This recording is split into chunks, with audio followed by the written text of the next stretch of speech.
அஸ்ஸலாமு அலைக்கும் வரஹ்மத்துல்லாஹி வபரகாத்துஹு. அல்ஹம்துலில்லாஹி ரப்பில் ஆலமீன் வஸ்ஸலாத்து வஸ்ஸலாமு அலா ரசூலில்லாஹி வ ஆலிஹி வ ஸஹ்பிஹி அஜ்மஈன் வமன் தபிஅஹு வ தாஅஹு பித்தீனி இலா யௌமித்தீன்.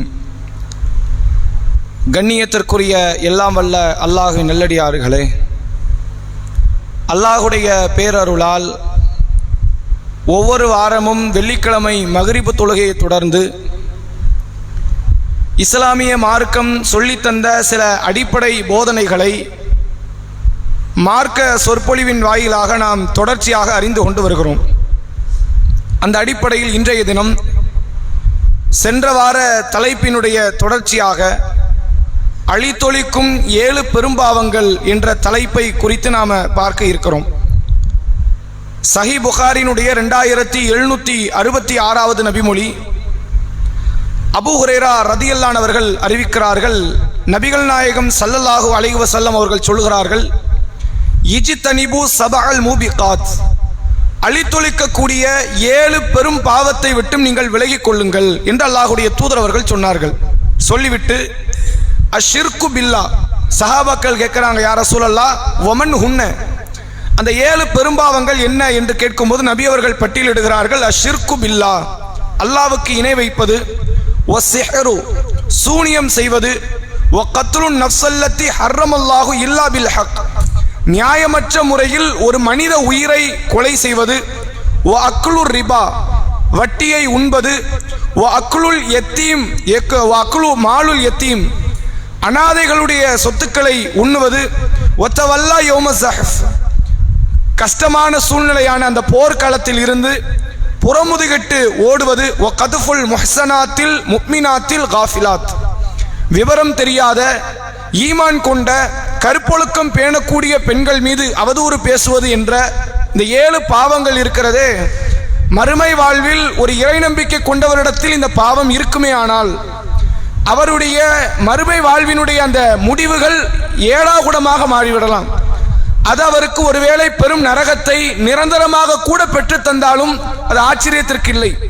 அந்த அளவிற்கு ஒரு கொடூரமான பாவங்களாக நபிகள் நாயகம் ஸல்லல்லாஹு அலைஹி வஸல்லம் அவர்கள் பட்டியலிடுறாங்க. இந்த 7 பாவத்தில் ஷிர்கை குறித்து, சூனியத்தை குறித்து, கொலை செய்வதை குறித்த செய்திகளை சென்ற வாரம் நம்ம பார்த்தோம். அதன் தொடர்ச்சியிலே அல்லாஹ் ரப்புல் ஆலமீன், அல்லாஹுடைய தூதர் அவர்கள் சொன்னார்கள், வ அக்லுர் ரிபா, வட்டியை உண்ணுவது என்பது இருக்கிறது, இது அழித்தொழிக்கக்கூடிய பாவத்தினுடைய 4வது பெரும்பாவம் என்று நபி அவர்கள் பட்டியலிடுறாங்க. இந்த வட்டியை இன்னைக்கு உலகத்தில் முஸ்லிம் சமூகத்தை தவிர உலகத்தில் வேறு யாருமே அது பாவமாக பார்க்கல. அது ஒரு நல்லது சர்வீஸ் பட்டியல் எடுத்தீங்கன்னு வைங்க, நிறைய சர்வீஸுக்கான காரியங்களில் வட்டியும் ஒரு சர்வீஸ். கடன் ஒருத்தனுக்கு தேவைப்படுது, ஒரு 50,000 1 லட்சம் தேவைப்படுது, நான் 1 லட்சத்தை கொடுக்குறேன், திருப்பி தரும்போது 1,25,000 தா அப்படின்னா இது ஒரு வகையான பிஸ்னஸ். எல்லா பொருளுமே லேசில் கிடைச்சிருமா? எல்லா பொருளுமே அதை உருவாக்கிய ரேட்டில் கிடைக்குமா? அவ கொடுக்கக்கூடிய ஒருத்தன் அந்த பொருளை தயாரித்து கொடுக்குறான் அப்படின்னா எப்படி லாபம் வைக்கலாமோ கடனுக்கு வைக்கப்படுகிற லாபம். உலகத்தில் யாருமே இதை பாவம்னே பார்க்கறது கிடையாது. ஒரே ஒரு சமூகம், முஸ்லீம் சமூகம் மட்டும்தான் வட்டியை பாவமாக பார்க்கிறது. இன்னைக்கு மற்ற மாவட்டம், மாநிலங்கள், பல நாடுகளில் எதை சட்டமாக்கி வைத்திருக்கிறார்கள் என்றால் அநியாய வட்டி கூடாது, இந்த டீலக்ஸ் வட்டி, ட்ரிபிள் வட்டி, வட்டிக்கு மேல வட்டிங்கிறது இதை பாவம்னு நினைக்கிறாங்க. சில ஆண்டுகளுக்கு முன்னாக திருநெல்வேலி மாவட்டத்தினுடைய கலெக்டர் ஆபீஸுக்கு முன்னாடி இசக்கி என்ற ஒரு நபர் தனது மனைவி 2 பிள்ளையை கொண்டு வந்து பல முறை பெட்டிஷன் கொடுக்கிறார். நான் வட்டிக்கு பொருளாதாரம் வாங்கியிருந்தேன், அந்த பொருளாதாரத்தை அடைச்சாச்சு, வட்டியும் மேற்கொண்டு அடைச்சிருக்கிறேன், இன்னும் என் கேட்டு வட்டியை அநியாயமான முறையில் கேட்டுக்கொண்டிருக்கிறாங்க, என்னால் முடியலை, தாங்க முடியலை என்று சொல்லி அவர் பல முறை அப்போதைய கலெக்டராக, திருநெல்வேலி கலெக்டராக சந்தீப் நந்தூரி என்று சொல்லப்படுகிற ஒரு இளைஞர் ஒருவர் இருந்தார். அவர்கிட்ட பல முறை மனு வைக்கப்படுது, மனு ஏற்றுக்கொள்ளப்படலை, அதை பெருசாக கேர் பண்ணல. அவர் ஒரு நாள் வராரு, பகல் வேலை, ஏறத்தாழ ஒரு 10 மணி இருக்கும், தானும் தன்னுடைய மனைவி 2 பிள்ளைங்க மேலே மண்ணெண்ணெயை ஊற்றி தீய வைத்து கொளுத்தி 4 பேரும் மூச்சு. இப்போ இது என்னன்னா தொடர் கதையாக பல இடத்துல, ஒரு சில இடத்துல உயிர் பலியாகிறது, சில இடத்துல மொத்த சொத்துக்கள் பறிபோகி விடுகிறது, சில நேரங்களில் மானம் பறிப்போன இடங்கள் எல்லாம் உண்டு. இன்னைக்கு நடந்த சம்பவம் புதுச்சேரி மாவட்டத்தில், அங்கே ஒரு பெண்மணி ஸ்மார்ட் போன் வாங்குறதுக்காண்டி கடன் வாங்குறாங்க 16,000 ரூபா. கடன் 16,000 ரூபாய் பஜாஜ் ஃபைனான்ஸ்ல வாங்குறாங்க. வாங்கிட்டு கொடுத்த வட்டி எவ்வளவு தெரியுமா? 16,000 சேர்த்து எக்ஸ்ட்ரா ஒரு 4,000 கொடுத்து வட்டியும் கொடுத்தாச்சு. இப்போ அங்க இருந்து பேங்க்ல இருந்து இங்க சில தவணை கொடுக்கல, 75,000 கொடுங்கணும். வாங்கினது 16,000, கொடுத்தது 20,000. இப்போ எவ்வளவு மிச்சம் கொடுக்கணுமா? 75,000 கொடு. 16,000 கடன் வாங்கினதுக்கு 1 லட்ச ரூபா வட்டி போடுறான். எனக்கு ஒரு எம்எல்ஏ கூட்டு போய் எங்க ஆர்ப்பாட்டம் பண்ணி அந்த நிறுவனத்திற்கு எதிராக போராட்டங்களில் ஈடுபடக்கூடிய இன்னைக்கு நடந்த தகவல். இப்படி ஒவ்வொரு நாள் நீங்க செய்தித்தாளை புரட்டினால் வட்டி பற்றிய சம்பவம் இடம்பெறாத நாளே கிடையாதுங்கிற அளவிற்கு கடுமையான முறையில் இதில் பாதிப்படைகிறார்கள். ஆனா சமூகம் அதை எப்படி தெரியுமா பார்க்குது? வட்டி ஒரு சர்வீஸ், அதுல என்ன தப்பு இருக்கு? தேவைப்படும் போது கடன் வாங்கிட்ட என்ன இருக்கு அப்படின்னு பார்க்குது. அல்லாஹும் அல்லாஹுடைய இந்த மார்க்கத்தினுடைய சட்டத்திட்டங்கள் என்ன சொல்கிறது என்றால், வட்டியில் சிறியதோ பெரியதோ, நான் 1 ரூபா கொடுத்து 50 காசு தான் வாங்கினேன், வாங்கிட்டுக்கோ. நான் 1 லட்சம் கொடுத்து 10 ரூபா தான் வாங்கினேன், வாங்கிக்க. அல்லது 1 லட்சம் கொடுத்து 10 லட்சம் வாங்கிக்க. நீ எவ்வளவு கொடுத்து குறைவாக வாங்கினாலும் சரி, அதிகமாக வாங்கினாலும் சரி, அதை இஸ்லாம் வட்டியாகத்தான் பார்க்கிறது. அந்த வட்டி அனைத்துமே பெரும்பாவத்தினுடைய பட்டியலில் தான் சேர்க்கிறது. திருக்குரானிலே அல்லாஹ் சொல்கிறான், 3வது அத்தியாயம் 130வது வசனம், யா அய்யுஹல்லதீன ஆமனு, ஈமான் கொண்டோர்களே, லா தாக்குலு ரிபா அல்லாஹம் முதாஃபத்தன், பன்மடங்காக பெருகக்கூடிய நிலையில் வட்டியை நீங்கள் உண்ணாதீர்கள். இந்த வசனத்தை நேரடியாக பார்க்கும்போது என்ன தோணுது? வட்டி கொஞ்சம் வாங்கிக்கலாம், நிறைய வாங்கக்கூடாது, அநியாய வட்டி தான் கூடாதுங்கிற மாதிரி கருத்தை கொடுக்கிற ஒரு வசனம் மாதிரி இருக்கும். ஆனா உண்மையிலே அல்லாஹ் என்ன சொல்றான் தெரியுமா? வட்டி என்றாலே பன்மடங்காகத்தான் பெருகும். நீங்க உழைக்க வேண்டாம், காசை கொஞ்சம் கொடுத்துட்டு அல்லான்னு உட்கார்ந்தா போதும், அது பாட்டுக்கு குட்டி போட்டுக்கிட்டே இருக்கும். 1 லட்சம் 1.5 லட்சம் ஆகும், 2 லட்சம் ஆகும், 5 லட்சம் ஆகும், 10 லட்சம் ஆகும். நீங்கள் எவ்வளவு குறைவான தொகையை கொடுத்தாலும் சரி, பிறகு அதை விட அதிகமாக பெற்றுக்கொள்ளலாம். அதனால அல்லாஹ் அந்த வட்டிக்கு என்ன பேர் வைக்கிறான்? அதாஃபம் முதாஃபத்தன், பன்மடங்காகத்தான் வட்டி அனைத்துமே பெருகும். அப்படிப்பட்ட வட்டியை நீங்கள் உண்ணாதீர்கள். வத்தக்குல்லா, அல்லாஹ்வை அஞ்சிக் கொள்ளுங்கள். லஅல்லக்கும் துஃப்லிஹூன், வட்டியை நீங்கள் விட்டால் மறுமையில் நீங்கள் வெற்றி அடைவீர்கள் என்று அல்லாஹ் ரப்புல் ஆலமீன் இந்த வசனத்துல மொத்த வட்டியை ஹராம்ங்கிறான். வட்டியில சின்னது கூடும், பெருசு கூடாது, தேவைக்கு வாங்கினா கூடும், தேவைக்கு தவிர அத்தியாவசியம் அற்ற தவிர விஷயத்துக்கு வட்டி வாங்காதீங்க அப்படி எல்லாம் சொல்லல. அத்தியாவசியத்திற்கு கூட வட்டிக்கு நீங்கள் கடன் பெற்று விடாதீர்கள், கடன் வாங்கி விடாதீர்கள், கடன் கொடுத்து விடாதீர்கள். எந்த ஒரு நேரத்திலும் கடன் கொடுப்பதாக இருந்தால் வட்டிக்கு என்று நீங்கள் கொடுக்க கூடாது என்பதை அல்லாஹ் பல இடத்தில் நினைவுபடுத்துகிறான். அதே நேரத்தில் இந்த வட்டிக்கு பொருளாதாரம் கொடுக்கிறாங்கல்ல, அவங்களுக்கு அல்லாஹ் பேசுறான், ஈமான் கொண்டவர்களாக இருந்தால் தெரிந்து கொள்ளுங்கள் என்று அல்லாஹ் சொல்கிறான். எம் ஹக்குல்லாஹு ரிபா, வட்டியை அல்லாஹ் அளிக்கிறான். ஒ யுர்பி சதக்கா, சதக்காக்களை தர்மங்களை அல்லாஹ் வளர்க்கிறான். அல்லாஹ் ரப்புல் ஆலமீன் சொல்கிறான், உலக பார்வை நீங்க பாருங்களேன், நான் 1000 ரூபாய் கொடுத்தா 1500 வருது, 10,000 கொடுத்தா 15,000 வருது, 1 லட்சம் கொடுத்தா 1.5 லட்சம் வருது. உலக பார்வையில வட்டி வளரும், அப்படித்தானே? என்கிட்ட 1000 இருக்குது, 50 ரூபா சதக்கா கொடுத்தா 50 குறையுது. 1 லட்சம் இருக்கு, 2,000 ரூபா சதக்கா கொடுத்தா 2,000 குறையுது. உலக பார்வையில சதக்கா குறையும், உலக பார்வையில் வட்டி வளரும். அல்ல அந்த ரெண்டையுமே உலக பார்வையில பார்க்காதங்கிறான். ஈமானிய பார்வையில பாரு, வட்டியை நான் அளிக்கிறேன், தர்மத்தை நான் வளர்க்கிறேன். நீ தர்மம் கொடுக்கும் போது உன் பார்வைக்கு அது குறைகிறது, என் பார்வைக்கு வேற விதத்துல நான் வளர்த்துக்கிட்டு இருக்கிறேன். உனக்கு தெரியாது, அது உன்னுடைய தேவையை நான் குறைச்சிடலாம், உனக்கு நான் ஒரு ஆரோக்கியத்தை கொடுத்துடலாம், உனக்கு தர வேண்டிய நோயை நான் நீக்கிறலாம், உனக்கு தர வேண்டிய நஷ்டத்தை நான் எடுத்துடலாம். நீ எங்கோ செய்கிற ஒரு தர்மம் ஏதோ ஒரு நேரத்தில் அது உன்னுடைய தலை காக்கக்கூடிய இடத்துல இருக்கும். நீ எங்கோ வாங்குகிற ஒரு வட்டி வளர்ந்துகிட்டே இருக்குத, பேங்க் அக்கௌண்ட்ல ஏறிக்கிட்டே இருக்குத, நீ நினைக்கிற அதை வேறொரு இடத்தில் அதை பறிப்பதற்கும் அதை அழிப்பதற்கும் என்னால முடியும். எம் ஹக்குல்லாஹு ரிபா வ யுர்பி சதகா, அல்லாஹ் வட்டியை அளிக்கிறான், தர்மத்தை வளர்க்கிறான் என்று அல்லாஹ் ரப்புல் ஆலமீன் ஈமான் கொண்டவர்களுக்கு இத்தகைய அறிவுரையை தரக்கூடிய வசனத்தை சூரா பக்கராவிலே நீங்கள் பார்க்கலாம். 2வது அத்தியாயம் 174வது வசனம். அதே போன்று அடுத்து அல்லாஹ் ரப்புல் ஆலமீன் சொல்றான் பாருங்க, யூதர்களை அல்லாஹ் நரகவாசி என்று அல்லாஹ் பட்டியலிடுறான். அப்படிதானே? அல்லாஹ்வை ஏற்காத, இறை தூதர்மார்களை கொலை செய்த, வேத வசனங்களை அற்ப கிரயத்திற்கு விற்ற, இறுதி நபியையும் புறக்கணித்த அத்தகைய யூதர்கள் மறுமையில் நரகவாசி. அவங்க ஏன் நரகத்துக்குரியவங்கிறதுக்கு அல்ல காரணத்தை பட்டியலிடுறான். திருக்குரானில் நீங்கள் பார்க்கலாம், பிதுல்மி மினல்லதீன ஹாது, யூதர்களில் இருக்கிற அநியாயக்காரர்கள், ஹர்ரம்னா அலைஹிம் தய்யிபாத்தின் உஹில்லத் லஹும், அவர்களுக்கு சிலதை நம்ம ஹராமாக்கினோம். அதாவது அவர்கள் என்ன செய்கிறார்கள், நம்ம ஹலாலாக்கியதை எல்லாம் ஹராமாக்கினார்கள். எதையெல்லாம் ஹலால் என்று சொன்னோமோ அதையெல்லாம் அவர்கள் ஹராமாக்குகிறார்கள். ஒபி சத்திஹிம் அன் சபீலில்லாஹ் கசீரன், அதிகமானவர்களை அல்லாஹ்வுடைய பாதை விட்டும் அவர்கள் தடுத்தார்கள். வஅகிதுஹும் ரிபா, அவர்கள் வட்டியை பெற்றார்கள். வகது நுஹு அன்ஹு, வட்டியை விட்டும் அவர்கள் தடுக்கப்பட்ட போதும் அவர்கள் வட்டியை பெற்றார்கள். அக்லிஹிம் அம்வாலின் நாஸ் பிதுரபே, அல்லாஹ் ரப்பல் ஆலமீன் சொல்கிறான், அவர்கள் மக்களுடைய சொத்துக்களை, பணங்களை, பொருளாதாரத்தை பில் பாத்தில், அநியாயமான முறையில், தவறான முறையில் அவர்கள் உண்டார்கள். வஅதத்னா லில் காஃபிரீன மின்ஹும் அதாபன் அலீமா, அத்தகைய அநியாயக்கார அந்த காஃபிர்களுக்கு துன்புறுத்தக்கூடிய வேதனை நாம் தயாரித்திருக்கிறோம் என்று அல்லாஹ் சொல்றான். இவங்க என்னெல்லாம் செஞ்சிருக்கிறாங்க? அல்லாஹ் ஹலாலாக்கினதை ஹராமாக்கி இருக்கிறான். மக்களுடைய பொருளாதாரத்தை தவறான முறையில் உண்டிருக்கிறான். அல்லாஹ்வுடைய பாதையை விட்டு மக்களில் அதிகமானவர்களை அவன் தடுத்திருக்கிறான். இந்த காரணத்தோடு சேர்த்து அல்லாஹ் சொல்றான், நான் வட்டியை ஹராமாக்கி இருக்கிறேன், அவன் வட்டியை ஹலாலாக்கினான், அதனாலும் அவன் யார்? நரகவாசி என்று அல்லாஹ் சொல்றான். இன்னைக்கு உலகத்தில் இருக்கிற அத்தனை வங்கிகளுடைய தலைமை பீடம் யார்கிட்ட தான் இருக்கு? யூதங்கையில தான் இருக்கு. வங்கிகளை இந்த இந்தியாவில் இருக்கிற வங்கிகளா இருக்கட்டும், உலகத்தில் உள்ள வேறு எந்த வங்கிகளா இருக்கட்டும், அந்த வங்கிகள், ஃபைனான்ஸ் என்பது அத்தனையினுடைய தலைமை பீடம் என்பது யூதனுடைய கையில் இருக்கிறது. அன்றைய காலத்தில் இருந்து யூதர்கள் இதை ஒரு பிழைப்பாகவே செய்து கொண்டிருக்கிறார்கள் என்பதை அல்லாஹ் திருக்குர்ஆனில் பட்டியலிடுகிறான். அதே நீ போன்று நீங்கள் பார்க்கலாம். சூரா பக்ரா என்ற 2வது அத்தியாயம் 278வது வசனத்தில் வட்டி எவ்வளவு மோசகரமான பாவம் என்பதை அல்லாஹ் சொல்றான். யா அய்யுஹல்லதீன ஆமனூ, ஈமான் கொண்டோர்களே, இத்தகுல்லா, அல்லாஹ்வை நீங்கள் அஞ்சிக் கொள்ளுங்கள். வதரு மா பக்கிய மினர் ரிபா இன் குன்தும் முஃமினீன், நீங்கள் உண்மையில் அல்லாஹ்வை ஈமான் கொண்டு இருந்தால் வரக்கூடிய வட்டி இப்பமே விட்டுரு. ரசூலுல்லாஹ்வுடைய ஆரம்பகட்ட காலத்தில் இந்த காரியத்தை அல்லாஹ் தடுக்கவில்லை. தடுக்கலைங்கிறதுனால ஹலால் பட்டியல வராது. அல்லாஹ் ஒவ்வொன்றையும் ஒரு குறிப்பிட்ட காலம் கழித்து தடுத்து கொண்டே வரான். முதல்ல எடுத்த எடுப்புல ஷிர்க்க தடுக்கிறான். சிலை வணக்க வழிபாட்டிலிருந்து ஆபாசகரமான காரியத்திலிருந்து ஒவ்வொன்றாக தடுக்கிறான். மது அப்போது எப்படி இருக்கிறது? அனுமதிக்கப்பட்ட சூழ்நிலை கிடையாது, தடுக்கவில்லை, அவ்வளவுதான். ஹலாலுங்கிறது வேற, தடுக்கவில்லை என்பது வேற. ஹலால்னா எப்படி? தாராளமா குடிக்கலாம், அது எல்லா காலத்திலும் ஹலால் அப்படின்னு ஆயிரும்.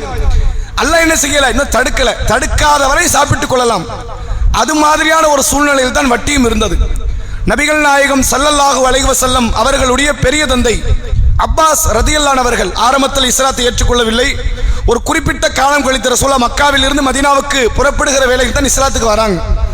அப்படிப்பட்ட அந்த அப்பாஸ் செய்த பிழைப்புகளில் பொருளாதாரத்தை திரட்டியதில் முக்கியமான ஒன்று வட்டி வாங்கக்கூடியவராக இருந்தார். ரசூலுல்லாஹ் மக்கா வெட்டிக்கு போறாங்க. அப்பாஸ் ஹிஜ்ரத் செய்து வரல, இஸ்லாத்தை ஏற்றுக்கொண்டிருந்தால் மக்காலே தான் இருந்தாங்க. அவங்கள யாரும் லேசில தொட முடியாது. குறைஷிகளில் பனு ஹாஷிம் கோத்திரத்தை சார்ந்தவர் என்பதனால் இஸ்லாத்தை கடைபிடித்தார், மக்காவில் இருந்தே கடைபிடித்தார். ரசூலுல்லாஹ் மக்கா வெற்றிக்கு போறாங்க, முழு ஆளுமையும் இஸ்லாத்திற்கு கீழே வருகிறது. அப்போது நபி அவர்கள் ஒரு உரை நிகழ்த்துகிறார்கள். உரை நிகழ்த்தும் போது சொன்னார்கள், அறியாமை கால அத்தனை பழக்க வழக்கங்களையும் என்னுடைய 2 பாதங்களுக்கு கீழே போட்டு நான் புதைச்சிட்டேன். இனிமேல் அறியாமை கால பழக்கம் தலை தூக்கக்கூடாது, வெட்டி எரிஞ்சிடணும். இனி அடுத்து இந்த கெட்ட பழக்கங்கள் உள்ளே வரக்கூடாது என்பதற்கு நபி அவர்கள் சொல்லிவிட்டு சொன்னார்கள், இன்றிலிருந்து வட்டி தடை. ரசூலுல்லாஹ் ஆல்ரெடி மதீனால வட்டி தடைன்னு சொல்லியாச்சு, அது அமலாக்கத்தில் இருக்குது அந்த காரியம். அவ ஏன் இங்க சொல்றாங்க? இன்றைய நாள்ல நிறைய பேர் இஸ்லாத்தை ஏத்துக்கிறாங்க. இந்த மக்கா வெற்றி நாளில் ஏராளமான மக்கா காஃபிர்கள் இஸ்லாத்தில் வருகிறார்கள். அப்ப அவங்களுக்கு தெரியணும்ல, அதனால ரசூலுல்லாஹ் சொல்கிறார்கள், இன்றிலிருந்து வட்டி தடை.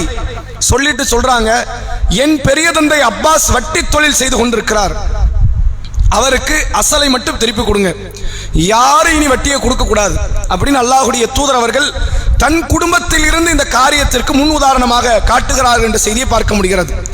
சொல்லிவிட்டு அதன் தொடர்ச்சியில் அல்லாஹ் குர்ஆனிலே பேசுகிறான், ஃபஇன்லம் தஃபாலு, நான் வட்டியெல்லாம் விட முடியாதுங்க, இதெல்லாம் நான் ஆண்டாண்டு காலமா பரம்பரை செய்யற தொழில். திடீர்னு நீங்க சொன்னீங்க, மார்க்கம் சொல்லுது, குர்ஆன் சொல்லுது, நான் விடுவேனா? நான் விட மாட்டேன் என்று எவனாவது பேசினால், ஒரு ஈமான் கொண்டவன் பேசுவானே ஆனால், ஃபஅதனு பிஹர்பி மினல்லாஹி வ ரசூலிஹி, அவன் அல்லாஹ்வோடும் அல்லாஹ்வுடைய திருத்தூதரோடும் அவன் போரிடுகிறான். யார் கூட சண்டை போடுறான்? அல்லாஹ் கூட ரசூல் கூட சண்டை போடுறான். மக்கள் கூட சண்டை போடல, ஏழைப்பாளைகளோட சண்டை போடல, சாமானியன் கூட அவன் சண்டை போடல, ஒரு பொருளாதாரம் இல்லாத மக்களிடத்தில் அவன் சண்டை போடல. அவன் சண்டை போடுறது அல்லாஹ் கூடயும் அல்லாஹ்வுடைய ரசூலோடும். ரசூலை விடுங்க, ரப்பு கூட சண்டை போட்டு ஜெயிக்க முடியுமா? ஜெயிக்கக்கூடிய இடத்துல தான் நாம இருக்கிறோமா? அல்லது தோற்கிற இடத்துல அல்லாஹ் இருக்கிறானா? ரப்போடு போரிடுகிறான் என்றால் என்ன அர்த்தம்? அவன் நரகத்திற்குரியவன், நிரந்தர நரகத்திற்குரியவன் என்பதை அல்லாஹ் இந்த வசனத்தில் சொல்லி காட்டுகிறான் என்பதை உணர முடிகிறது. அதே போன்று நீங்கள் பார்க்கலாம், சூரா பக்ரா என்ற 2வது அத்தியாயத்தினுடைய 275வது வசனம், வட்டி தொடர்பாக மட்டும் சொல்லப்படுகிற வசனத்தை தான் உங்களுக்கு சொல்றேன், நான் ஹதீஸ்குள்ளேயே போகல. எங்கெல்லாம் ரசூலுல்லாஹ் எப்பப்பெல்லாம் வட்டியை குறித்து அதிகமாக பேசியிருக்கிறார்கள் என்ற செய்திக்கு போல குர்ஆன் வசனத்தை மட்டும் பாருங்க. 275வது வசனம் பக்கராவிலே அல்லாஹ் சொல்கிறான், அல்லதீன யக்குலூன ரிபா லா யகூமுன இல்லா கமா யகூமுல் லதீன யத்தகப்பத்துஹு ஷைத்தான் மினல் மஸ். எவன் வட்டியை உண்ணுகிறானோ ஷைத்தான் தீண்டிய பைத்தியக்காரனாக நாளை மறுமையில் எழுப்பப்படுவான். பைத்தியம் பிடிச்ச ஒரு கூட்டம் இருக்கும் மறுமை நாளில். ஏன், நீ எத்தனை பேர் பைத்தியமாக்கி இருப்ப? எத்தனை பேரிடத்தில் கடனை கொடுத்து, எவ்வளவு பேரிடத்தில் பல தவறான கணக்குகளை எல்லாம் சொல்லி அநியாய வட்டிகளை பெற்று எவ்வளவு பேரை நீ கிறுக்கனாக்கி இருப்ப. இன்னைக்கு நீ கிறுக்கனவா? பல கூட்டம் நாளை மறுமையில ஒரு பைத்தியக்கார கூட்டமாக வருவார்கள். அவங்கள பார்த்தோன்னே தெரிஞ்சிடும் யாரு வட்டி வாங்கியவர்கள், பொருளாதாரத்தை வட்டியின் மூலமாக சேர்த்தவர்கள், சம்பாதித்தவர்கள். அல்லாஹ் அதன் தொடர்ச்சியிலே அடுத்து சொல்கிறான் பாருங்கள், ذَلِكَ بِأَنَّهُمْ قَالُوا إِنَّمَا الْبَيْعُ مِثْلُ الرِّبَا. இவனை நான் ஏன் இப்படி ஆக்கியிருக்கிறேன் தெரியுமா? அவன் வட்டி வாங்குறது கூட ஒரு பக்கம் இருக்கட்டும், அதை இவன் மட்டும் தான் செஞ்சானா? இவனுக்கு முன்னாடி யூதன் செஞ்சான், எவ்வளோ பேர் செஞ்சிருக்கிறான். ஆனால் இவன் என்ன சொன்னான் தெரியுமா? வட்டியும் வியாபாரமும் ஒன்று என்று இவன் பேசுகிறான். வியாபாரம் எவ்வளவு பரிசுத்தமானது, அதை கொண்டு எத்தனை நபிமார்கள் வாழ்வாதாரத்தை பெற்றிருக்கிறாங்க, எவ்வளவு நல்லவர்கள் பொருளாதாரத்தை தேடி இருக்கிறார்கள். வியாபாரத்தை எல்லாம் ஹலாலாக்கி இருக்கிறான், வட்டியை ஹராமாக்கி இருக்கிறான். இவன் இந்த ரெண்டையும் ஒன்று என்றும் பேசுறான். அட வட்டி வாங்கிட்டு போடா, வட்டி வாங்கும்போது என்ன பேசுறான்? ஏண்டா நீ ஒரு பொருளை 10 ரூபா கொடுத்து வாங்குற, 15 ரூபாய்க்கு விற்கிற, நான் 10 ரூபா கடன் கொடுக்குறேன், 15 ரூபா வாங்கிக்கிறேன், நானும் நீ ஒன்று தானே இவன் பேசுறான். இவன் எப்படி வாதம் வைக்கிறான்? 10 ரூபா கொடுத்து ஒரு பொருளை வாங்கி 15 ரூபாய்க்கு வித்த நீ வியாபாரி, 10 ரூபா கடன் கொடுத்து 15 ரூபா வாங்கின நான் மட்டும் வட்டிக்காரனா? நானும் வியாபாரி தான் பேசணும். அதுக்கு அல்லாஹ் ரப்புல் ஆலமீன் தொடர்ச்சியாக பதில் கொடுக்கிறான், வஹல்லல்லாஹுல் பைஅ வஹர்ரமர் ரிபா. ரெண்டு ஒண்ணுனே கூட வச்சுக்க, ஆனா நான் வியாபாரத்தை ஹலாலாக்கி இருக்கிறேன், வட்டியை ஹராமாக்கி இருக்கிறேன் இல்லையா? அப்புறம் எப்படி ரெண்டு சமமாகும்? நீ பேசுகிற லாஜிக்கு, பேசுகிற தத்துவம் எல்லாம் உண்மை, அப்படி வச்சுக்குவோம். ஆனால் நான் ஹலாலாக்கினேனா வட்டி ஹராம். நான் எதை ஹலாலாக்கினேன்? வியாபாரத்தை ஹலாலாக்கினேன். இந்த ரெண்டு சமமாகுமா என்று பேசிவிட்டு அதனுடைய தொடர்ச்சியில் அல்லாஹ் ரப்புல் ஆலமீன் பேசுகிற அந்த வசனத்தின் இறுதியில், ஃபமன் ஆத, வட்டி வாங்குவது தடைதான், தவறுதான், பாவம்தான் என்று எவன் தெரிந்து அந்த வட்டியிலே விழுகிறானோ, மறுபடி உள்ள நுழைகிறானோ, வட்டி வாங்குவதை நிறுத்தாமல் இருக்கிறானோ, ஃபஉலாயிக அஸ்ஹாபுன் நார், அவன் யார்? நரகவாசி. ஹும் ஃபீஹா காலிதூன், நரகத்தில் நிரந்தரமாக தங்க வைக்கப்படுவான். மனிதனுக்கு மனிதன் செய்த துரோகத்துல ஒருவனுக்கு நிரந்தர நரகம் கிடைக்குன்னா ரெண்டு பாவத்துக்கு தான், வேற எந்த பாவத்துக்கும் நிரந்தர நரகம் கிடையாது. ரப்புக்கு செய்யற துரோகம் இருக்குல்ல, அதில் நிறைய பாவம் இருக்கு நிரந்தர நரகத்துக்கு. ஷிர்க்கு நிரந்தர நரகம், நயவஞ்சகத்தன நிரந்தர நரகம், குஃபார்கள் நிரந்தர நரகம், தற்கொலை நிரந்தர நரகம். இதெல்லாம் அல்லாஹ்க்கு செய்யற துரோகம். தற்கொலை அல்லாஹ்க்கு செய்யற துரோகமா தான் இஸ்லாம் பார்க்குது. இதெல்லாம் ரப்புக்கு செய்யற துரோகம், அவனுக்கு என்னது? நிரந்தர நரகம். மனிதனுக்கு செய்யக்கூடிய பாவத்தில் ரெண்டு பாவத்துக்கு நிரந்தர நரகம் இருக்குதான். அல்லாஹ் சொல்கிறான், ஒன்று, யார் வேண்டுமென்றே ஒரு ஈமான் கொண்டவனை கொலை செய்து விடுகிறானோ அவன் நிரந்தர நரகவாசி. அதே போன்று அல்லாஹ் சொல்கிறான், எவன் வட்டி வாங்குகிறானோ, பாவம் என்று தெரிந்தும் அநியாயம் என்று தெரிந்தும் எவன் வட்டி வாங்குகிறானோ அவன் யார்? நரகவாசி. நரகத்தில் நிரந்தரமாக என்றென்றும் கிடப்பான் என்று அல்லாஹ் ரப்புல் ஆலமீன் சொல்கிறான். ஆக மோசமான பாவம். இந்த பாவத்தில் எக்காரணத்தை கொண்டு ஈடுபட்டக்கூடாது. இல்லை வறுமை, கஷ்டகாலம், அதனால நான் வட்டிக்கு கடன் கொடுத்தேன். நிறைய பேர் இன்றைக்குள்ள நபர்களை நீங்க பார்க்கலாம். அதாவது பிள்ளைகள் விட்டுட்டு போனவங்களா இருக்கலாம், விடப்பட்ட தாய் தந்தையர்களாக இருக்கலாம், அல்லது கணவன் இறந்த கைம பெண்களாக இருக்கலாம். சில பேர்லாம் சொத்தை விட்டுட்டு போயிருப்பாங்க. கணவர் கொஞ்சம் ஒரு 5 லட்சம் 10 லட்சம் விட்டு போயிருப்பார். அல்லது இந்த வயதான தாய் தந்தையருக்கு ஒரு 5 லட்சம் 10 லட்சம் பொருளாதாரம் இருக்கும். ஃபிக்ஸட் டெபாசிட் பேங்க்ல தூக்கி போட்டுருவாங்க. ஃபிக்ஸட் டெபாசிட்னு என்ன அர்த்தம்? நாங்கள் இந்த காசை எடுக்க மாட்டோம், நீ எதுக்குனாலும் பயன்படுத்திக்க. அவனுக்கு அது லம்பான அமௌண்ட். 10 லட்சம் சாதாரண விஷயம் இல்லையே. நம்மகிட்ட 10 லட்சம் ஃபிக்ஸட் டெபாசிட் வாங்கிட்டோம், என்ன பண்ணுவோம்? இன்னொரு ஆளுக்கு 10 லட்சத்துக்கு லோனை கொடுத்துருவோம், கடன் கொடுப்பான். வீடு கட்ட, எஜுகேஷனுக்கு, மேரேஜுக்கு, நிறைய விஷயம் இருக்கு, காருக்கு பைக்குன்னு கொடுப்பான். கடன் கொடுத்தான்னு வைங்க, கடன் கொடுத்து அவன்கிட்ட அநியாய வட்டியை வாங்கி நமக்கு ஒரு பங்கு கொடுப்பான். இதான் ஃபிக்ஸட் டெபாசிட். நீங்க 10 லட்ச ரூபா போட்டீங்கன்னு வைங்க, மாசம் குறைஞ்சதுங்க 15,000 வந்து விழும். குறைஞ்சது சொல்றேன், குறைந்தது எவ்வளவு வந்து விழும்? 15,000 ரூபா. 15,000 ரூபாங்கிறது இன்றைக்கு ஒரு சாமானியனுடைய சம்பாத்தியமா இல்லையா? சாமானியம் 10,000 சம்பாதிக்கணும், சாமானியனை விட அதிகம். ஒரு 10 லட்ச ரூபாய் இருந்தால் பேங்க்ல ஃபிக்ஸட் டெபாசிட் போட்டால் 10 லட்சம் நம்ம பொருளாதாரம். ஒரு குறிப்பிட்ட சில வருஷம் கழிச்சு எடுத்துக்கலாம். மாசம் எவ்வளவு வரும்? 15,000 வரும்.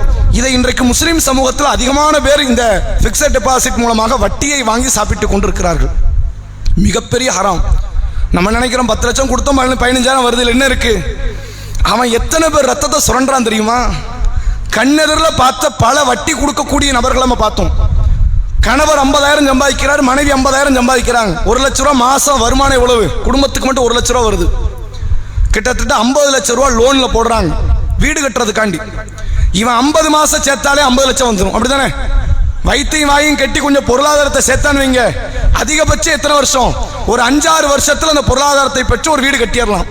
50 லட்சம் ரூபா ஐஎம்ஓன்னு சொல்லி இந்த பேங்க்ல வந்து இந்த பேரு இது மாதிரியான ஒரு சம்திங் பேர்ல சொல்லி ஒரு வட்டிக்காக கடன் பெறுகிறான். 50 லட்ச ரூபா வாங்குறான். எத்தனை வருஷம் கட்டுறான்? 15 வருஷம். திருப்பி அவன் கட்டி அவன் பார்க்கும்போது அவன்கிட்ட 90 லட்சம் அவன்கிட்ட புடுங்கப்பட்டிருக்கு. 40 லட்சம் ரூபாய் வட்டிக்காக மட்டும் கொடுத்துருக்கிறான். இந்த 40 லட்சத்தை அவன் என்ன பண்ணுவான் தெரியுமா? 30 லட்சம் அவன் பேங்குக்கு வச்சுக்குவான். ஊழியர்களுக்கு, பேங்குக்கு, மற்ற சர்வீஸ் சார்ஜ் எடுத்துருவான். 10 லட்ச ரூபா நம்மள மாதிரி பிக்சட் டெபாசிட் யாரெல்லாம் போட்டாங்களோ அவங்களுக்கு பங்கு பிரிச்சு கொடுத்துருவான். நம்ம அதை வருவாயின்னு நினைக்கிறோம். இஸ்லாம் என்ன சொல்கிறது? அது நாளை மறுமை நரகத்திற்கான கங்கு, அது நரக நெருப்பது. இதுக்கு மிசாஃபிராக இருந்து, ஒரு ஃபக்கீரா இருந்து, மிஸ்கீனா இருந்து பிச்சை எடுத்துட்டு போயிடலாம். அது பெரிய பாவம் கிடையாது. பிச்சை எடுக்கிறது பாவம் தானங்க இஸ்லாத்துல. வட்டி வாங்குவதோடு ஒப்பிடும்போது இது பாவமே கிடையாது. பிச்சை எடுத்துட்டு போலாம். வீடுக்கு பாவா வாப்பா அம்மா அப்படின்னு சொல்லி கையேந்திட்டு போயிடலாம். வட்டி வாங்குவது அவ்வளவு மோசகரமான பாவம். எந்த அளவிற்கு இந்த முஸ்லீம் சமூகம் ஒரு காலத்துல வட்டியை புரிஞ்சு வச்சிருந்துச்சு தெரியுமா? ஒரு ஆலிம் சா ஒருத்தர், முந்தைய காலம் இப்ப இல்லை, ஒரு ஆலிம் ஒருத்தர் ஒரு மார்க்க ஃபத்வா கொடுக்கிறாரு. ஒரு நபர் என்ன பண்றாரு? தனக்கு பிள்ளை வேண்டிய அல்லாஹ் கிட்ட பலமுறை துவா செய்யறாரு. கேட்டு பார்க்கிறாரு. ஒரு நாள் என்ன பண்றாரு? நேர்ச்சை பண்றாரு அல்லாஹ்வுக்கு. இந்த மாதிரி முட்டாள்தனமான நேர்ச்சை இஸ்லாம் ஒரு காலத்தில் ஏத்துக்காது. அவர் எப்படி நேர்ச்சை பண்றாரு அப்படின்னா, அல்லாஹ் எனக்கு ஒரு பிள்ளை பிறந்துச்சு, நீங்க அந்த பிள்ளையினுடைய மலத்தை சாப்பிடுறேன்றார். இப்படி ஒரு நேர்ச்சை. இந்த நேர்ச்சை பண்ணிட்டார், புள்ள பறந்துருச்சு. இஸ்லாத்துல நேர்ச்சை என்ன பண்ணணும்? நேர்ச்சை செஞ்சா நிறைவேற்றணும். இந்த முட்டாள்தனமான நேர்ச்சைக்கு ஒரு மார்க் அறிஞர் என்ன ஃபத்வா கொடுத்துருக்கணும்? கிறுக்குத்தனமா நீ நேர்ச்சை பண்ணிருக்க, இப்படி மார்க்கம் சொல்லல, அல்லாஹ் கிட்ட மன்னிப்பு கட்டிட்டு வீட்டை பக்கம் போ, நீ சொல்லி இருக்கணும். ரசூலுல்லாஹ் காலத்துல நேர்ச்சை பண்ணாங்களா இல்லையா? ஒரு சில பேர் வந்து நான் வெயில நிப்பேன் அப்படின்னு நேர்ச்சை பண்றாரு, யாருக்கிட்டையும் பேச மாட்டேங்கிறாங்க. ரசூலுல்லாஹ் என்ன பண்றாங்க? இதெல்லாம் முட்டாள்தனமானது. அவரை சலாம் சொல்ல சொல்லுங்க, வந்து பள்ளியில உட்கார சொல்லுங்க, நிக்க கூடாதுன்னு சொல்லுங்க, அப்படின்னு நபி அவர்கள் கட்டளை இடுறாங்க. ஒருத்தர் நேர்ச்சை பண்றாரு, நான் ஹஜ்ஜுக்கு நடந்தே போறேன் ரசூலுல்லாஹ் காலத்துல, வாகனத்துல ஏத்துங்கிறார். இந்த நேர்ச்சை கூடாது. இது இஸ்லாத்துல ஆகுமான நேர்ச்சையே கிடையாது. அந்த மார்க்க அறிஞர் என்ன சொல்லி இருக்கணும்? இப்பெல்லாம் கிடையாது, இது பைத்தியாரத்தனம், வீட்டுக்கு போன்னு சொல்லி இருக்கணும். ஆனால் அவர் ஒரு ஃபத்வா ஒன்று கொடுக்கிறார். இப்ப இந்த இடத்துல முந்தைய காலத்துல முஸ்லிம்கள் வட்டியை எவ்வளவு மோசமா நினைச்சாங்கிறதுக்கு ஒரு முன் உதாரணம். இந்த நேர்ச்சி நம்ம முன் உதாரணம் சொல்லல. அவர் என்ன பண்றாரு? வந்து கேட்கிறவர் வந்து பரிதாபமா கேட்கிறாரு, நான் தெரியாதவன் பண்ணிட்டேன், இப்ப சாப்பிடவே முடியாத, என்ன செய்யலாம்? இதுக்கு ஏதாவது நெளிவு சுழிவு வளைவு எது இருக்குதா? அவங்க தான் மதுகப்பு புரட்டுவாங்கல்ல, அது மாதிரி ஒரு சட்டம் சொல்றாரு. வட்டி வாங்குறவன் வீட்டு வாசலுடைய நிழல்ல நின்று ஒரு ரொட்டி துண்டு தின்று, அது மலத்தை தின்னதுக்கு சமன்ட்டார். ஒரு சமூகம் முந்தைய காலத்துல வட்டியை எவ்வளவு கேவலமா பார்த்திருக்காங்க பாருங்க. அவன் வீட்டு வாசல் நிழல் இருக்குல்ல, அந்த நிழல்ல இருந்து ஒரு ரொட்டி துண்ண தின்னு, அது எதை தின்னதுக்கு சமம்? மலத்தை தின்றதுக்கு சமம் என்று ஒரு மார்க்க அறிஞர் பேசியிருக்கார். நம்ம அந்த நேர்ச்சி விஷயத்துல போல, அது மார்க்கத்தில் தவறானது. அவர் கொடுத்த தத்துவம் தவறுதான். ஆனா என்ன விஷயம்னா, ஒரு வட்டி வாங்கக்கூடிய பாவத்தை இதே தமிழ் பேசக்கூடிய முஸ்லிம்கள் ஒரு காலத்தில் எப்படி பார்த்திருக்கிறாங்க? கொடூரமான பாவம், அது அசிங்கம், அவன் பக்கத்திலே வரக்கூடாது அப்படிங்கிற அளவிற்கு அந்த பாவத்தை பார்த்தவர்கள் இன்னைக்கு வட்டி நுழையாத வீடு கிடையாது. பேங்க்ல அல்லது ஏதோ ஒரு மால்லையோ ஏதோ ஒரு பொருள் வாங்கக்கூடிய இடத்துலயோ ஒரு ஏஜென்சிலையோ பைக்கோ காரோ டிவியோ ஃப்ரிட்ஜோ வாஷிங் மிஷினோ ஒரு அயன் பாக்ஸ் கூட இன்ஸ்டால்மெண்ட்னு போட்டீங்கன்னா வட்டியை புடுங்காம எடுக்க மாட்டோம். இப்ப எவ்வளவு சர்வ சாதாரணமாக அந்த பாவத்தை விழுந்துட்டோம் பார்த்தீங்களா? வட்டி வாங்குறது தானே பாவம், வட்டி கொடுக்கறது பாவமா? நிறைய மக்கள்கிட்ட இது ஒரு கேள்வி வரும். நான் 50,000 கடன் வாங்குறேன், 55,000 கொடுத்தேன், நான் நஷ்டம் தானே பட்டிருக்கேன், லாபப்பட்டது அவன் தானே பாவி, நான் எப்படி பாவி ஆவேன்? உலகத்தின் ஒரு தத்துவம் இருக்கு தெரியுமா? ஏமாறக்கூடிய மக்கள் இல்லைன்னா ஏமாத்திரம் இருக்கவே மாட்டோம். நாம ஏமாறக்கூடிய இடத்துல இருந்தோம், நீங்க ஏமாத்திரம் உருவாக்கிட்டே இருப்பான். மார்க்கம் ஒரு தீமையை தடுக்கணும்னா அதனுடைய எல்லா அஸ்திவாரத்தையும் சேர்த்து தான் இஸ்லாம் அடிக்கும். விபச்சாரம் கூடாது, உலகத்துல எல்லா மார்க்கமும் தானே சொல்லுது. விபச்சாரம் கூடுன்னு எந்த மார்க்கமும் உலகத்துல பேசுதா? கிடையாது. எல்லா மார்க்கமும் சொல்லுது விபச்சாரம் கூடாதுங்குது. இஸ்லாம் அஸ்திவாரத்திலிருந்து அடிக்கும்.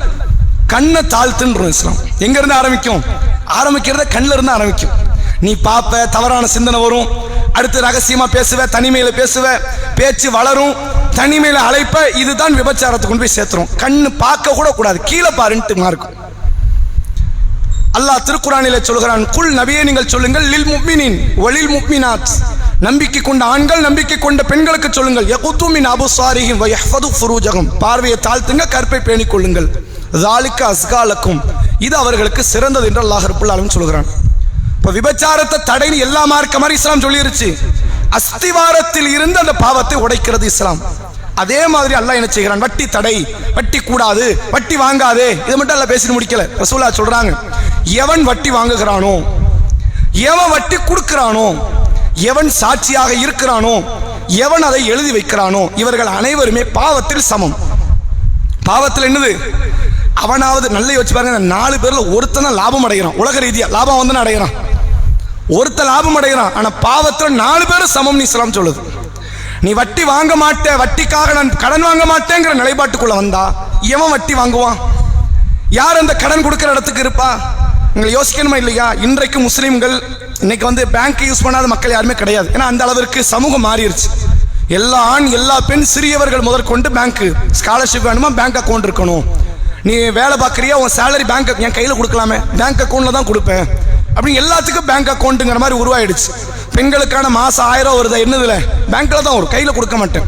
இப்படி எல்லாம் வந்துருச்சா, எல்லாருக்கிட்டே பேங்க் அக்கௌண்ட்டுங்கிற மாதிரி சூழ்நிலை வந்துருச்சு. இப்போ இந்த பேங்க் அக்கௌண்ட்ல இருந்து நம்ம கிட்ட இருந்து வட்டி வாங்குறது, நம்ம கிட்ட இருந்து சில டாக்ஸ் என்றால் பேரை சொல்லி புடுங்கிறது தனி. நமக்குன்னு ஒரு சில வட்டி வந்து விடும். ஒரு கொஞ்சம் காசை போட்டு வச்சிருந்தோம் நீங்க, அதை கொஞ்ச நாள் எடுக்காம இருந்தா அவன் ஒவ்வொரு வருடத்திற்கு ஒரு முறை ஒரு வட்டி போடுவான், வருஷத்துக்கு 4 முறை வட்டி போடுவான். அந்த வட்டி நம்ம விரும்பி இருக்க மாட்டோம், அவன் நம்மளை கூப்பிடுறான், இன்னும் கொஞ்சம் காசு போட கூடுதலா வட்டி தரேன் அப்படிங்கிறதுக்கு. அந்த நாய்க்கு போடுற புறத்துண்டு மாதிரி, எலிக்கு வைக்கிற பொறி மாதிரி எல்லா பேங்க் அக்கௌண்ட்டுக்கும் ஒரு குறிப்பிட்ட வட்டி போய் விழும். முஸ்லிம் சமூகத்தவர்கள் வட்டியை ஹராம் என்று புரிந்து வைத்ததனால் பல லட்சக்கணக்கான கோடி ரூபாய் முஸ்லிம்கள் தொடாத வட்டி பணம் இன்று வரைக்கும் பல வங்கிகள்ல இருக்கு. நான் 5000 போட்டேன், 5000 எடுத்துக்கிறேன், மேலதிகமா இருக்கிற பணம் என் பணம் கிடையாது, எடுத்தா பாவம் என்று புரிந்ததால் லட்சக்கணக்கான கோடி ரூபாய், 1 கோடி 2 கோடி கிடையாது, இதை வைத்தே ஒரு குறிப்பிட்ட ஆண்டு காலம் நாட்டினுடைய பொருளாதாரத்தை வந்து வளர்த்து விடலாம் என்ற அளவிற்கான ஒரு பொருளாதாரம் முஸ்லிம்கள் தொடாமல் வைத்திருக்கிறார்கள் என்பது இன்றைக்குள்ள ஆய்வு தகவல். அப்ப இது ஒரே ஒரு சமூகம் மட்டும் திருந்தினா காணுமா? இந்தியாவில் 135 கோடி பேர் இருக்கிறான், 30 கோடி பேர் முஸ்லீம். 30 கோடி பேர்ல ஒரு 20 கோடி பேர் தான் வாங்காம இருப்பான் வட்டியை. 10 கோடி பேர் தவறான முறையில் வாங்க கூட செய்யலாம். 20 கோடி பேர் திருந்துவதனால இவ்வளவு பொருளாதாரம் மிச்சமாகிறது என்றால், மொத்த பேரும் திருந்து விட்டால் இந்த பாவத்தை ஒண்ணுமே இல்லாம ஆக்கிடலாம். எவ்வளவு பெரிய தவறு! அதனால தான் அல்லாஹ் பெரும்பாவத்தினுடைய பட்டியலை அல்லாஹ்வுடைய தூதர் அவங்க இணைக்கிறாங்க. அக்லுர் ரிபா, வட்டியை உண்ணுவது இருக்கிறதே. இந்த உண்ணுறதுன்னு நிறைய பேர் மார்க்க ஃபத்வா, ஒரு சில பேர் இப்ப மாத்திட்டாங்க. ஃபத்வா எப்படி தெரியுமில்ல, ஒருத்தர் வந்து பேங்க் அக்கௌண்ட்ல இருந்து வட்டியை வாங்குறாரு, எடுத்துறாரு. அலிம்சா நான் தெரியாம எடுத்துட்டேன், என்ன செய்ய? கக்கூசு கட்டி விட்டுரு, பாவம் கிடையாது. எப்படி? வீடு கட்டினா பாவம், சாப்பிட்டா பாவம், பாத்ரூம் கட்டுறோன்னா அது பாவம் கிடையாது. பாத்ரூம் ஓம்புறதுன்னு கட்ட போற, அது நீ தானே கட்டுற, அது எப்படி பாவமாகாது? இப்படிலாம் ஃபத்வா வைப்போம். அந்த காலத்துல ஃபத்வா எப்படி இருந்துச்சு? வட்டி கொடுப்பவனுடைய, வட்டி வாங்கக்கூடியவனுடைய வீட்டு வாசல் நிழல்ல நின்று எந்த பொருளை சாப்பிட்டாலும் சரி, அசிங்கத்தை சாப்பிட்ட அளவிற்கென்று நினைத்த காலம் ஒரு காலம். இன்னைக்கு எப்படி காலம் மாறிடுச்சு? வட்டி எடுத்துக்கங்க, அது கக்கூஸ் கட்டி விட்டுறலாம். சில பேர்லாம் இப்படி ஏழைகளுக்கு தர்மம் இதில் தான் செய்வாங்க. வட்டி வந்துருச்சு, அனாமத்தை அவன் தானே சாப்பிட போறான், ஏழைக்கு கொடுத்துட்டு போறேன், ஏழைக்கு அவன் நீ கொடுக்காம ஏழை பட்னி கடந்து செத்தாலும் சரி நீ இதை கொடுக்க வேண்டாம். இப்படி கொடுக்கணும், அடுத்தவண்ட கொள்ளையடிச்சு கொடுக்கலாமா, திருடி கொடுக்கலாமா? பணக்காரன் நிறைய வச்சிருக்கான், திருடி கொடுக்க போறேன்.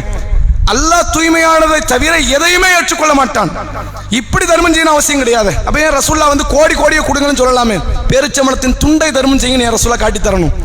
அற்பமானதை கூட கொடு, நீ சம்பாதிச்சு கொடு. நேர்மையான நியாயமான முறையில் பொருளாதாரத்தை ஈட்டி ஹலாலான முறையில் பெற்ற பொருளாதாரத்தை மட்டும் நீ தர்மமாக செய் என்றுதான் இஸ்லாம் நமக்கு காட்டி தருகிறது. வட்டியை போன்ற பிற மனிதனுக்கு செய்யக்கூடிய மாபாதக செயல் அநியாயம் எதுவுமே கிடையாது. எவ்வளவு மோசகரமான காரியம் தெரியுமா? நிர்பந்தம் என்று வந்து நிக்கிறவன்ட்ட கூட விலை பேசக்கூடிய ஒரு காலம். இன்னைக்கு குடும்பத்தார் வட்டி கொடுக்கறாங்க தன் குடும்பத்தாருக்கு. நீ நியாயப்படி அவனுக்கு அன்பளிப்பு கொடுக்கணும், குறைஞ்சபட்ச கடன் கொடுக்கணும், கடன்ல வட்டி கொடுக்கறான். தனது சிறிய தந்தை, பெரிய தந்தை, சாச்சி, பெருமா, குடும்பத்தார்கள் அண்ணன் தம்பி கிட்ட போய் நின்று கடனுக்குன்னு போய் நின்னா கூட 50,000 தரேன், ஒரு 6 மாசம் கழிச்சு 60,000 தந்துரு. அவர் வட்டின்னு சொல்ல மாட்டார், வட்டி வாங்குவார். தனது குடும்பத்தாருக்கு கொடுக்கும்போது கூட வட்டி. எனக்கு ஒரு வழியும் கிடையாது அப்படின்னு நினைச்சு அவன் பொருளாதாரத்தை வாங்குவான். ஏதோ ஒரு மருத்துவ தேவைக்கு எதற்கோ. ஒன்றை நன்றாக தெரிந்து கொள்ளுங்கள், நிர்பந்தம்னு ஒரு ரூட்டை போட்டு கொடுத்துட்டோன்னு வைங்களேன், எல்லாம் நிர்பந்தமாயிரும். வீட்டில் பிள்ளைங்க அடம் பிடிக்குது, டிவி வாங்கி வச்சா நிர்பந்தமாயிரும். ஆஃபீஸுக்கு நடந்து போக முடியல, பஸ்ஸில் போக முடியல, பைக்கு நிர்பந்தமாயிரும். நீங்க நிர்பந்தம்னு ஒரு ரூட்டு போடாதீங்க. நிர்பந்தம் எப்போது நிர்பந்தம்? சாவு தான் நிர்பந்தம், உயிர் போறதுதான் நிர்பந்தம். அல்லாஹ் திருக்குரானில சொல்கிறான், இன்னமல் ஹர்ர, அதாவது ஹின்சிர் மைத்தத்த ஹின்சிர், அதாவது பன்றியினுடைய இறைச்சி, இரத்தம், இதெல்லாம் அல்லாஹுவால் தடுக்கப்பட்டது என்று அல்லாஹ் சொல்லிவிட்டு, ஃபமனிது துர்ர கைர பாகின் வலா ஆதின் ஃபலா இஸ்மா அலைஹி, வரம்பு மீறாமல் வழியே செல்லாமல் யார் நிர்பந்திக்கப்படுகிறாரோ, ஏன் உணவை சொல்லிட்டு அல்ல இங்க சொல்றான், பன்றி இறைச்சி ரத்தத்தை சொல்லிட்டு ஏன் அல்லாஹ் பேசணும்? அதை சாப்பிடலன்னா நீ செத்து போயிருவேன், அதான் நிர்பந்தம். இன்னைக்கு பன்றி இறைச்சி கிடைக்குது, நாளைக்கு எனக்கு நல்ல உணவு கிடைக்கணும், நான் இன்னைக்கு பட்டினி இருந்துட்டு போறேன், நாளைக்கு கிடைக்குமான்னு தெரியாது. கிடைத்தது பன்றி இறைச்சி தான், இதை சாப்பிட்டாதான் உயிர் வாழ முடியும்னா அப்ப நீ ஹராமின் பக்கம் வரலாம் அப்படின்னு தான் அல்லாஹ் சொல்றானே தவிர, இன்னைக்கு எல்லாம் நிர்பந்தம் ஆயிடுச்சா இல்லையா? கல்யாணம் முடிக்கணும் நிர்பந்தம், கடன் அதுக்கு வட்டி, கார் வாங்கணும் நிர்பந்தம், படிச்சாகணும், எல்லாவற்றையுமே இன்னைக்கு நிர்பந்தத்துக்குள்ள சேர்த்தாச்சு. எதெல்லாம் வாய்ப்பு இருக்கிறது எல்லாம் நிர்பந்தம், கஷ்ட காலம் என்று சேர்ப்பது. நாம அல்லாவுக்காக வேண்டி கொஞ்சம் பல்ல கடிச்சிட்டு இருந்தோம், இங்க காலங்கள் உருண்டோடிடும். இந்த நிர்பந்த காலத்தையெல்லாம் கடந்துடலாம். நம்ம எதையெல்லாம் நிர்பந்தம் என்று நினைக்கிறோமோ தாண்டிடலாம். வட்டி வாங்கி வீடு கட்டக்கூடியவனுக்கு வாழ்க்கை 24 மணி நேரம் தான் ஒரு நாளைக்கு. ஓட்டு வீட்டில், வாடகை வீட்டில், மழை ஒழுகிறத்துல வாழக்கூடிய நமக்கு 24 மணி நேரம் தான். ஆனால் அவன் பாவத்தோடு அந்த நாளை கடக்கிறான், பாவம் இல்லாமல் அந்த நாளை கடக்கும். எதை ஒரு ஈமான் கொண்டவன் தேர்வு செய்யும், சிந்தித்துக் கொள்ளுங்க. அதே போன்று அடுத்த பாவமாக அல்லாஹ்வுடைய தூதர் அவர்கள் சொல்லுகிறார்கள், அக்லு மாலி யத்தீம், அனாதைகளுடைய சொத்துக்களை உண்ணக்கூடியது இருக்கிறது, இது பெரும் பாவத்தில் அல்லாஹ் சேர்க்கிறான். நீங்க யோசிச்சு பாருங்க, இதுல என்ன ஆயிரப்போகுது? நம்ம சிந்தனை அப்படித்தானே வரும். ஒரு அனாதை பிள்ளையை எடுத்து வளர்க்குறோம், அந்த அனாதைக்கு அவருடைய தாய் தந்தையரோ குடும்பத்தாரோ விட்டுட்டு போன சொத்துக்கள் ஏதாவது பொருளாதாரம் இருக்கும், நாம வளர்க்கிறோம், நாம அந்த பொருளாதாரத்தை சாப்பிட்றோம், என்ன தப்பு இருக்கு? ஏராளமான அனாதைகளுடைய சொத்துக்கள் எவ்வளவு பங்கிடப்படுது தெரியுமா? அதை மோசகரமான சூழ்நிலையிலே அதை உருவாக்கி அதை கொண்டு செல்லக்கூடியவர்கள் உண்டு தெரியுமா? இன்னைக்கு வந்து என்ன, டாக்ஸ் இல்லாமல் ஆக்கணுங்கிறதுக்காக ட்ரஸ்ட்னு ஒன்று உருவாக்குவாங்க. அல்லாஹ்வுடைய பேருதவியால் முஸ்லீம் சமூகத்தவர்கள் மட்டும்தான் இதில் தவறிழைப்பது மிக குறைவா இருக்கு. ட்ரஸ்ட்னு உருவாக்குற எல்லா இடத்திலும் அனாதைகள் சொத்துக்கள் பங்கிடப்படுது. ட்ரஸ்ட்னா என்ன அர்த்தம்? எங்கள்கிட்ட வந்து எங்கள் காப்பகத்தில் முதியவர்கள் இருக்கிறாங்க, அனாதை பிள்ளைங்க இருக்கிறாங்க, ஹேண்டிகேப் இருக்கிறாங்க, காது கேட்காதவன் இருக்கிறான், கண்ணு தெரியாதவன் இருக்கிறான், ட்ரஸ்ட் உருவாக்கிடுவோம். ஒரு 10 பிள்ளையை சேர்த்து வச்சிருவோம், ஊருக்கு பிரச்சாரம் பண்ணுவோம். 10 பிள்ளைகள தான் இருக்கும் மொத்தமே. நல்ல உணவு கூட கொடுக்க மாட்டான், நல்ல உடை கொடுக்க மாட்டான். ஆனா பிரச்சாரம் என்ன?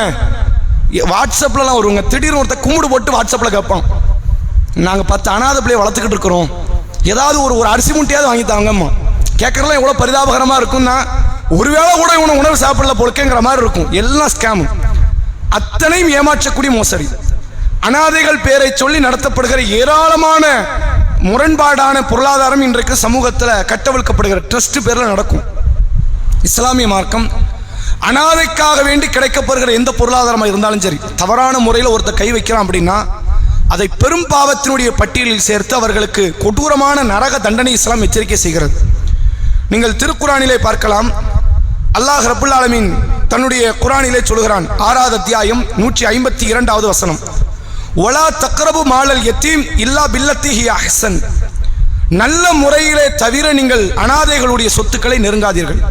ஒரு நபர் இருக்கிறாரு, ஒரு அனாதை பிள்ளை எடுத்து வளர்க்கிறார், ஒரு ஹேண்டிகேப்போ அல்லது வேற ஏதோ ஒரு பிரச்சனைக்குரிய ஒரு குழந்தை எடுத்து வளர்க்கிறார். அந்த குழந்தைக்கு வேற சிலர் டொனேஷன் பண்றாங்க, இப்படி ஒரு பிள்ளையை வளர்க்குறியப்பா, அந்த பிள்ளைக்கு செலவுக்கு இந்த ட்ரெஸ்ஸுக்கு வச்சுக்க, சாப்பாடுக்கு வச்சுக்கன்னு கொடுத்துட்டு போவார். இப்போ அந்த பொருளாதாரம் யார் பொருளாதாரம்? அந்த அனாதை பிள்ளையின் பொருளாதாரம். இந்த அனாதை பிள்ளையை பராமரிக்கிறதுக்கு ஒரு சில நேரங்கள் எடுப்பார். இதனால இவர் வேலை கெட்டு போகலாம், பொழப்பு நாசமாகலாம், பிரச்சனைகள் வரலாம். அது மாதிரியான சூழ்நிலை ஒருவருக்கு ஏற்பட்டால் அனாதைக்கு என்று கொடுக்கப்படுற டொனேஷன், கொடுக்கப்படுகிற பொருளாதாரம், அந்த சொத்துக்கள்ல இருந்து நியாயமான முறையில் அல்லாஹ்வுக்கு பயந்து நீங்கள் பொருளாதாரத்தை எடுக்கலாம். எப்ப எடுக்கலாம்? நீ நஷ்டத்துல இருந்தா, கஷ்டத்துல இருந்தா நீ எடுக்கலாம். ஒருவேளை நீ பணம் உள்ள செல்வந்தனாக இருந்தால் சுயமரியாதை பேணிக்க, கை வச்சிடாத பொருளாதாரத்துல. நீ தான் பணக்காரனாச்ச, நீ ஏன் எடுக்கிற? அல்லாஹ் மார்க்க படிப்பையும் மார்க்கத்தை சொல்லித்தரக்கூடியவர்களுக்கு தான் அல்லாஹ் சொல்றான். இந்த மார்க்கத்தை படிக்கிறதுக்கு, மார்க்கத்தை எடுத்து சொல்லக்கூடிய இடத்துல இருக்கிற மார்க்க அறிஞர்கள் இருக்கிறாங்கல்ல, அப்படிப்பட்ட அல்லாஹ்வுடைய பாதையில தன்னை செலவழித்தவர்கள் கூட அல்லாஹ் என்ன சொல்றான்னா, செல்வம் இல்லைன்னா சதக்காவை எடுத்துக்க, அதான் உனக்கான ஊதியம். செல்வம் இருந்தா சுயமரியாதை பேணிக்க. ரசூலுல்லாஹ் காலத்தில் நீங்கள் பார்க்கலாம், நபித்தோழர்கள் நிறைய பேர் மார்க்கத்துக்காக தியாகம் செய்தார்கள். சிலர் பணக்காரர்கள், சிலர் ஏழைகள். ஜுபைர் இப்னு அவ்வாம் ரதியல்லாஹு அவர்கள் மார்க்கத்துக்கு பெரும் தியாகம் பண்ணவர். ஆனால் அவர்கிட்ட பண காசு ஒண்ணுமே கிடையாது. ரசூலா கொடுக்குற சில சதக்காக்களை வச்சு தான் வண்டி ஓடிச்சு. அபூபக்கர் ரதியல்லாஹு மார்க்கத்துக்கு பெரும் தியாகம் பண்ணவர். ஆனால் ஒரு காலத்திலேயே சதக்கா வாங்கலை. ஏன்னா என்கிட்ட பணம் இருக்கு, என்கிட்ட போதுமான அளவுக்கு என் வைத்த கழுவுற அளவுக்கு பணம் இருக்கு, பணம் பெறவே இல்லை. இஸ்லாம் என்ன சொல்கிறது? அனாதைகளுடைய சொத்துக்களை பராமரித்து அந்த பிள்ளைகளை நீங்கள் அரவணைத்துக் கொள்ளுங்கள். ஏழைகளாக இருந்தால் அவர்களை அரவணைப்பதற்கென்று சில ஊதியத்தை நியாயமான முறையில் நீ எடு. அதை தவிர அந்த பொருளாதாரத்தை நீ கை வச்சிராத என்று அல்லாஹ் பேசுறான். அதே போன்று நீங்கள் பார்க்கலாம், 2வது அத்தியாயம் 220வது வசனம் அல்லாஹ் சொல்கிறான், யஸ்அலூனக அனில் யதாமா, நபியே அனாதைகளை பற்றி அவர்கள் உங்களிடத்தில் கேட்கிறார்கள். குல் இஸ்லாஹுன் லஹும் கைர், அவர்களுக்கு நீங்கள் சுகபோகமான அந்த வாழ்வை அமைத்து தரக்கூடிய நிம்மதிகரமான சூழ்நிலை அமைத்து தருவது நன்மை என்று அல்லாஹ் ரப்பல் ஆலமீன் சொல்கிறான். அதே போன்று அடுத்த ஒரு அத்தியாயம் 4வது அத்தியாயத்தின் 2வது வசனம், வாத்துல் யதாமா அம்வாலஹும் வலா தத்தபத்தலுல் ஹபீஸ பித்தய்யிப், அல்லாஹ் சொல்கிறான், அனாதைகளுடைய சொத்துக்களை அவர்களுக்கு நீங்கள் கொடுத்து விடுங்கள். பாவமான முறையில் நல்ல பொருளாதாரத்தை கெட்ட பொருளாதாரத்தோடு நீங்கள் இணைத்து விடாதீர்கள், அதை சேர்த்துறாதீங்க, குழப்பிடாதீங்க என்று இறைவன் அந்த வசனத்தில் எச்சரிக்கை செய்கிறான்.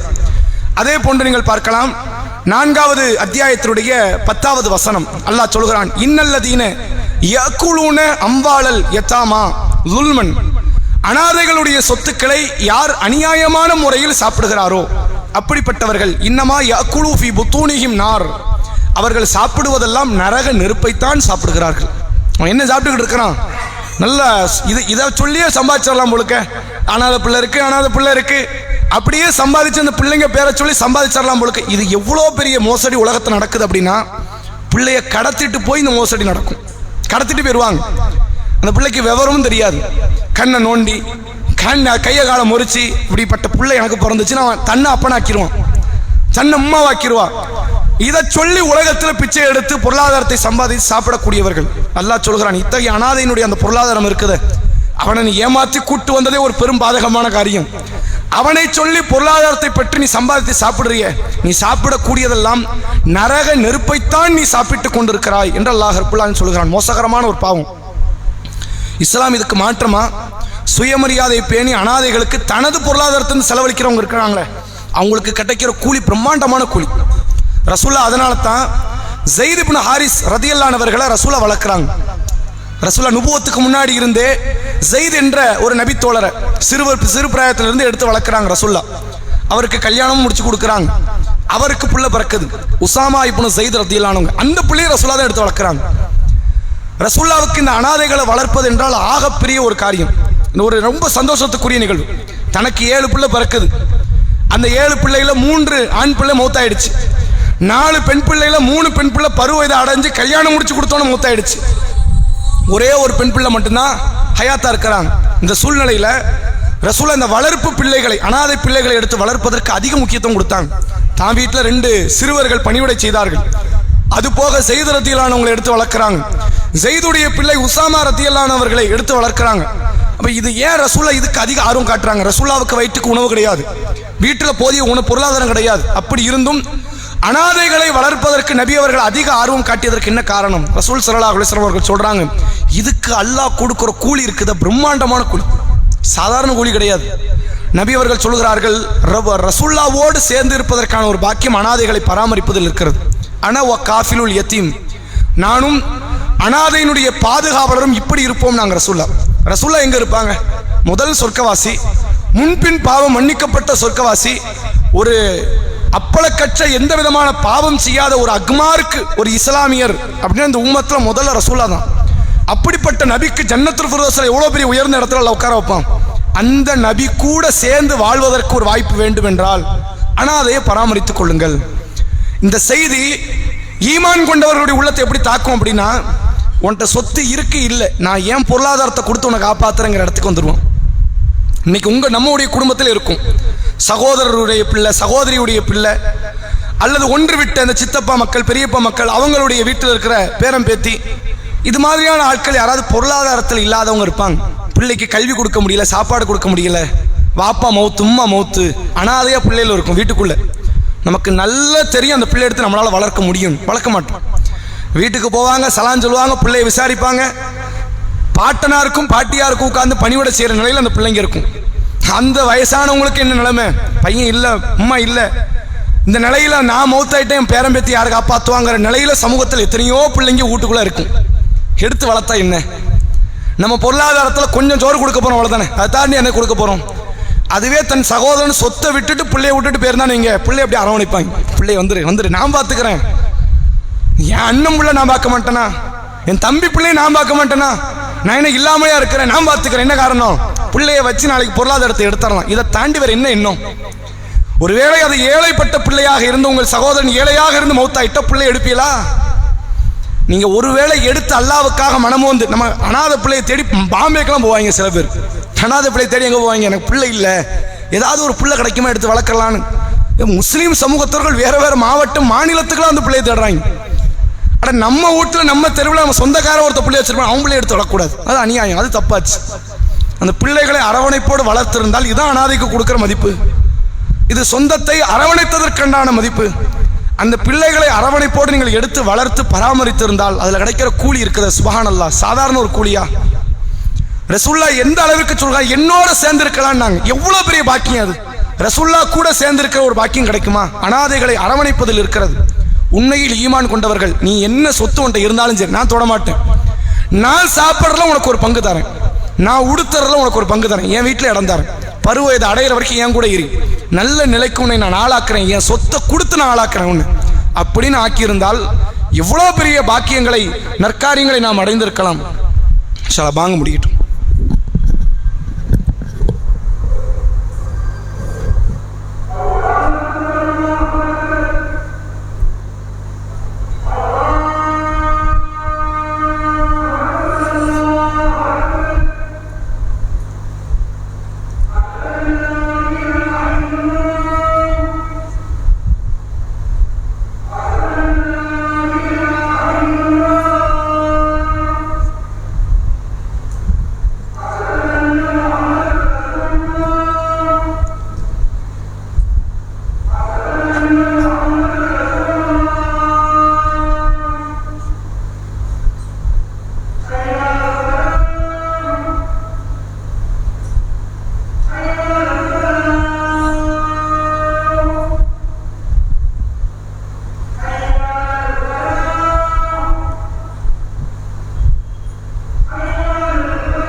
அனாதைகளை பராமரிக்கக்கூடிய அந்த காரியத்தை இஸ்லாம் வலியுறுத்தியதை போன்று ஆர்வமூட்டியதை போன்று இந்த உலகத்தில் ஒரு ஆட்சி அரசாங்கமோ அல்லது வேறு மார்க்கமோ கொள்கை கோட்பாடுகளோ கூட அப்படிப்பட்ட ஒரு ஆர்வமூட்டுதலை செய்தது கிடையாது.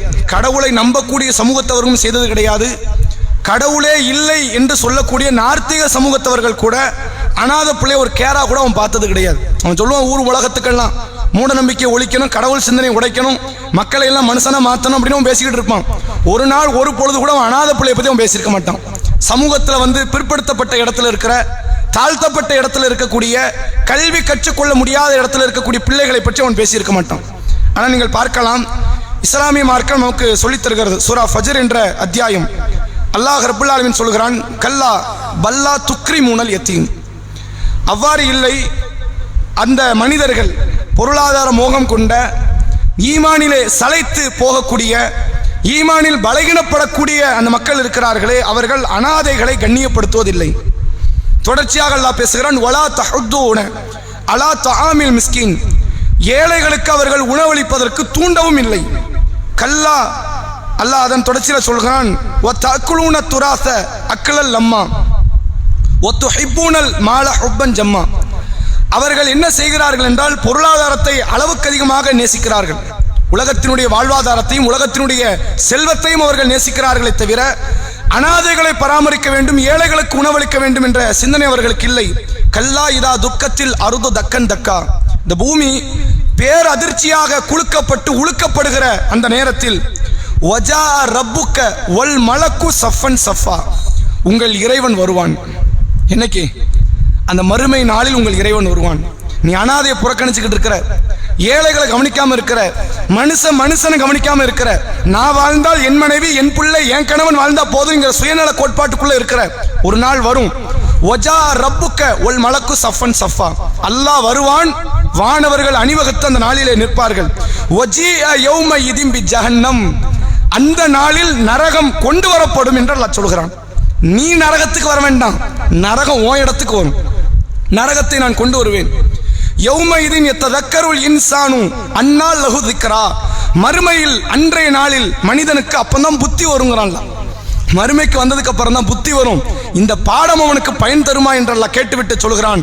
யகூலு யா லைத்தனி யகூலு யா லைத்தனி கத்தம்து லி ஹயாத்தி, என் மறுமைக்காக என் வாழ்வுக்காக நான் எதையாவது முற்படுத்தி இருக்க கூடாதா என்று மறுமையில் மனிதன் இயங்குவான். மேல அனாதையை பத்தி பேசுறான், ஏழைக்கு உணவளிப்பதை பத்தி பேசுறான். பிறகு மறுமையை சொல்லிட்டு மறுமையில மனிதன் என்ன புலம்புவானா? என் மறுமைக்காக நான் எதையுமே சேர்க்கலையே. மறுமைக்காக வேண்டி நீங்கள் சேர்க்க ஆசைப்பட்டால் வழிபாடு அல்ல, நற்காரியங்கள் வேறு அல்ல.